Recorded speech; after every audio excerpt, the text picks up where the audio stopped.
റബീഉൽ അവ്വൽ 12 സുന്നികൾ മൗലിദ് നടത്താറുണ്ട്. എന്താണത്? എന്താണ് സുന്നികൾ അതിൽ നടത്താറുള്ളത്? മദ്ഹ് പറയാം, അല്ലേ? അള്ളാഹുവിന്റെ റസൂല് മദ്ഹ് പറയാൻ നിർദ്ദേശിച്ച ഒരുപാട് ഹദീസുകളുണ്ട്. അപ്പൊ മുജാഹിദീങ്ങൾക്ക് മുത്തുനബിന്റെ മദ്ഹേ പറയാൻ പറ്റാത്തുള്ളൂ. അപ്പൊ നമുക്കറിയാം അള്ളാഹുവിന്റെ റസൂലിനെ സംബന്ധിച്ച് സ്വലവാതി അലൻ നബി,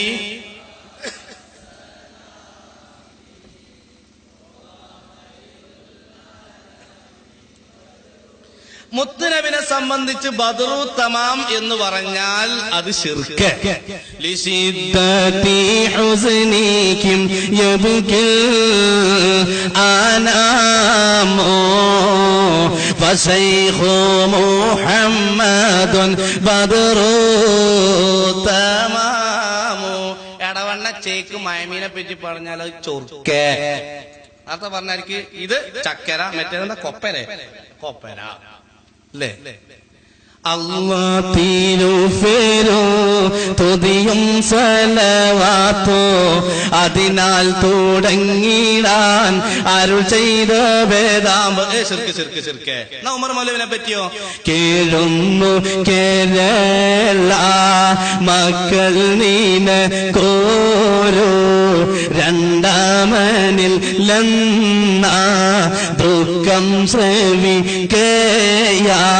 സ്വർലോകം കൈക്കൊള്ളിലാക്കി ജീവിക്കവേ എങ്ങനെയങ്ങോ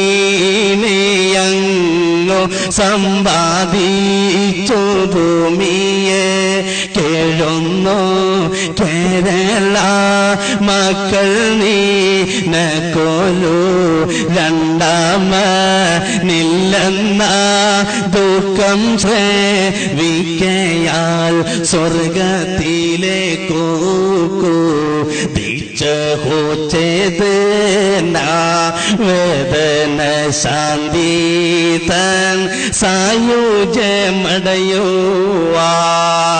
മൊയ്തീമാലയ്ക്ക് എത്ര ട്യൂണുണ്ടെങ്കിലും ഒക്കെ ഫിറ്റാണതാണ് ഉമ്മറുമാല.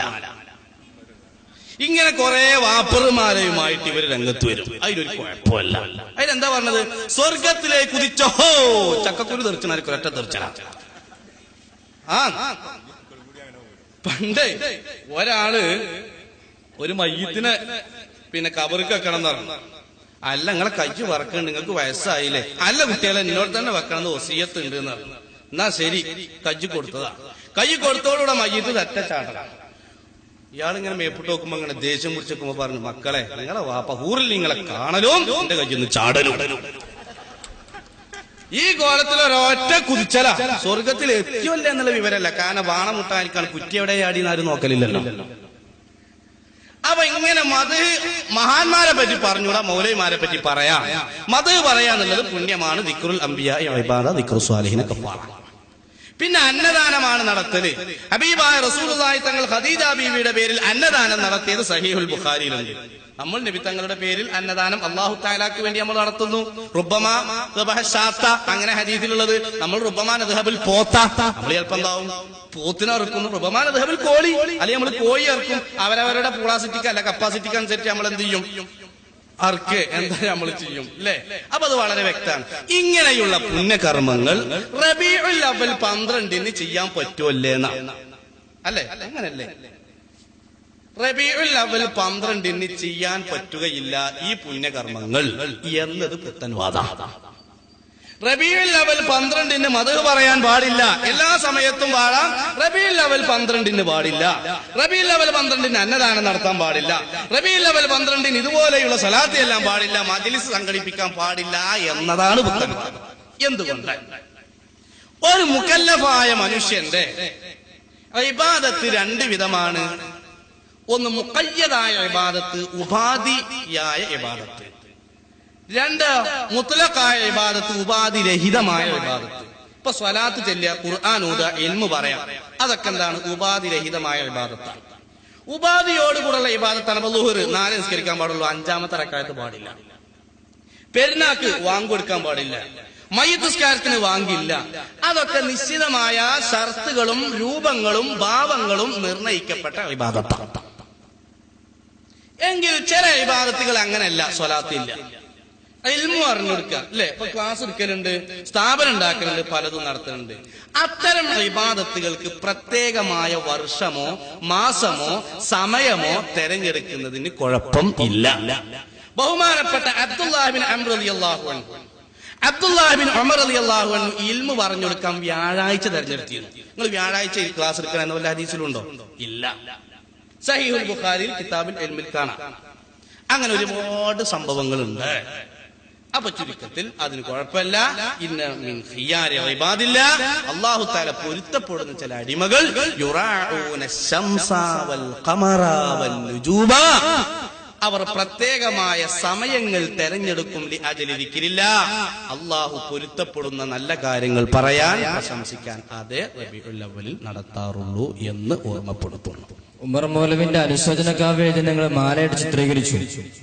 അത് മുജാഹിദുകളായ ഞങ്ങളെ സംബന്ധിച്ചിടത്തോളം പറയാറുള്ളത്, കേരളത്തിൽ എവിടെയെങ്കിലും നിങ്ങൾ മുഹീദ്യമാലൊക്കെ ചൊല്ലി നടക്കുന്നത് പോലെ ഏതെങ്കിലും ഒരു വേദിയിൽ ഒരു മുജാഹിദ് അങ്ങനെ അത് ആ മാല പാരായണം ചെയ്തുകൊണ്ട് ഒരു പ്രത്യേക പുണ്യകർമ്മം എന്ന രീതിയിൽ പാരായണം ചെയ്തതായിട്ട് മൂക്ക് കീഴ്പ്പെട്ട ഒരു സുന്നിക്കും തെളിയിക്കാൻ കഴിയില്ല. ഒന്ന്. പിന്നെ മറ്റൊന്ന്, നിങ്ങൾക്ക് ആവശ്യമുള്ള ഇസ്ലാഹും നിങ്ങൾക്ക് ആവശ്യമുള്ള ഭാഗങ്ങൾ മാത്രം വായിച്ചുകൊണ്ട് മുങ്ങുക എന്നുള്ളത് സാധാരണ സ്വഭാവമാണ്. അതേസമയം അൽ ഇസ്ലാഹ് എന്ന പേരിൽ പിന്നീട് ഇസ്ലാഹ് എന്ന പേരിൽ ഇറങ്ങുന്ന ഇസ്ലാഹ് മാസികയിൽ അതിന് ശേഷം വന്ന ഒരു പതിപ്പില് അവസാനത്തെ പേജിന്റെ തൊട്ട് മുന്നത്തെ പേജിലായിട്ട് ഉമർ മൗലവിയുടെ അനുശോചന കാവ്യം എന്ന പേരിൽ വന്ന ഈ അനുശോചന കാവ്യത്തിൽ ഇസ്ലാമിന് നിരക്കാത്ത പല കാര്യങ്ങളും സംഭവിച്ചിട്ടുണ്ടെന്നും അത് തിരുത്തെഴുതിയിട്ടുമുണ്ട്. അത് കാണാതെ പോയത് ഉചിതമല്ല എന്നും ഈ സമയത്ത് അറിയിക്കാം. പിന്നെ ഓരോന്ന് കഴിഞ്ഞിട്ട് കുട്ടിയെ ഇസ്ലാഹിന് എഡിറ്റർ ഒന്നുമില്ലേ? എഡിറ്റർ പറഞ്ഞാൽ പരിശോധിച്ച് ചിന്തിച്ച് ഇറക്കാനുള്ളതാണല്ലോ. എഡിറ്റർ ഒന്നും ഇല്ലേ ഇസ്ലാഹിന്? കൊടുക്കും മൈക്കാ കുട്ടിന്റെ അടുത്ത്. എഡിറ്റർ മാസമൊന്നല്ലല്ലോ, ചിലപ്പോ തെറ്റ് സംഭവിച്ചു പോകാലോ. അത് ശരി. അപ്പൊ എഡിറ്റർക്ക് തെറ്റ് സംഭവിക്കുന്നുണ്ടോ നോക്കാനല്ലേ സബ് എഡിറ്റർ ആവൂല്ലേ? അത് പിന്നെ അറിഞ്ഞതിന് ശേഷം അല്ലേ? അപ്പൊ പിന്നെ പ്രസിദ്ധീകരിച്ച് ഇങ്ങനെ ആ പേജ് ഇങ്ങനെ ഒട്ടിച്ചേക്കുന്നു, പിൻ ചെയ്തേച്ചിരിക്കുന്നു. സുന്നികൾ വിമർശിച്ചപ്പോ പണ്ട് ബഹുമാനപ്പെട്ട ഉസ്മാൻ ബിൻ അഫ്ഫാൻ റളിയല്ലാഹു അൻഹു പിന്നെ വഫാത്തായ റസൂലുള്ളാഹി സ്വല്ലല്ലാഹു അലൈഹി വസല്ലമ തങ്ങൾ അള്ളാഹുവിന്റെ റസൂൽ വെള്ളം കൊടുത്തു എന്ന സംഭവം അങ്ങ് എഴുതിയപ്പോ തിരൂരങ്ങാടി മുഖാമുഖത്തിൽ വെച്ച് അലവി സഖാഫി, കൊളത്തൂരും മാളിയേക്കൽ സഖാഫിയെ പോലെയുള്ള ആളുകൾ അന്ന് മുതൽ സ്റ്റേജാന്തരം പേജാന്തരം വിമർശിച്ചപ്പോ 4 കൊല്ലം കഴിഞ്ഞിട്ടാണ് അവൻ തിരുത്തിയത്. മനസ്സിലായില്ലേ? അല്ലെങ്കിൽ എതിർത്ത് മുജാഹിദ് പിരിച്ചിടേണ്ടി വരും തോന്നി അല്ലേ? ഇതേപോലെയാണ് ഓരോ തിരുത്തലുകളും. അപ്പൊ പിന്നെ അത് മാലയായിട്ട് ഞങ്ങൾ കൊണ്ടെടുക്കാറുണ്ടോ? പിന്നെ എന്തിനാ ഇസ്ലാഹ് മാസിക? ഒരു കാര്യം പറഞ്ഞുതരാം, നിങ്ങൾ തിരുത്തിയാലും ശരി തിരുത്തിയിട്ടില്ലെങ്കിലും ശരി, ഇൻഷാ അല്ലാഹ് തിരുത്തിയാലും ശരി തിരുത്തിയിട്ടില്ലെങ്കിലും ശരി, ഇൻഷാ അല്ലാഹ് അത് ഖിയാമത്ത് നാൾ വരെ ഞങ്ങൾ പാടും. ഞങ്ങൾക്ക് എഴുതി വിടാൻ ഉടുപ്പില്ലെങ്കിൽ ഞങ്ങൾക്ക് പാടാനും ഉടുപ്പില്ല എന്ന് അതിനെ സംബന്ധിച്ച് പറയാനുള്ളൂ. പിന്നെ അത് തിരുത്തിയായിരുന്നു, എന്നാ ഇങ്ങനെ തിരുത്താണ്ട് എന്നാ തിരുത്തൂടി ഓരോന്ന് ബൈക്കോയി തിരുത്തി. ഇത് KM മൗലവിന്റെ മൗലൂദ. KM മൗലവിയെ സംബന്ധിച്ച് അതുപോലെ ഈ അബൂബക്കർ മൗലവി എന്നുള്ള ആൾ എഴുതിയ മൗലൂദ. ഈ മൗലൂദ് തിരുത്തിയിട്ടില്ല.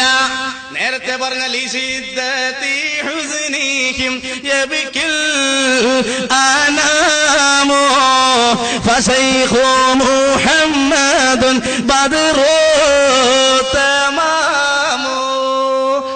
എന്തൊരു ചൂണ തിരുത്തിണോ കൊടുത്ത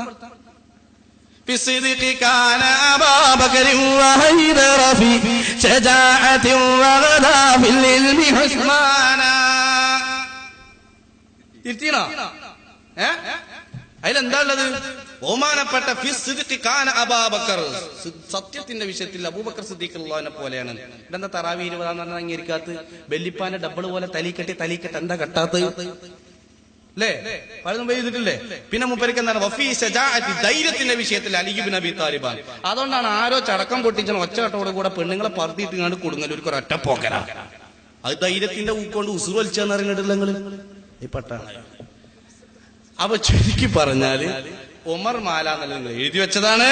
സ്വന്തം വീടിന്റെ ചുമരിൽ എഴുതി വെച്ചതല്ല. ഒരു നിശ്ചിതമായ എഡിറ്റോറിയലിന്റെ കീഴിൽ പ്രസിദ്ധീകരണമായ ഇതിലുള്ളതാണ്. ഇൻഷാ അല്ലാഹ് അങ്ങനെ തിരുത്തി എന്നാണ് നിങ്ങൾക്ക് പറയാനുള്ളത്.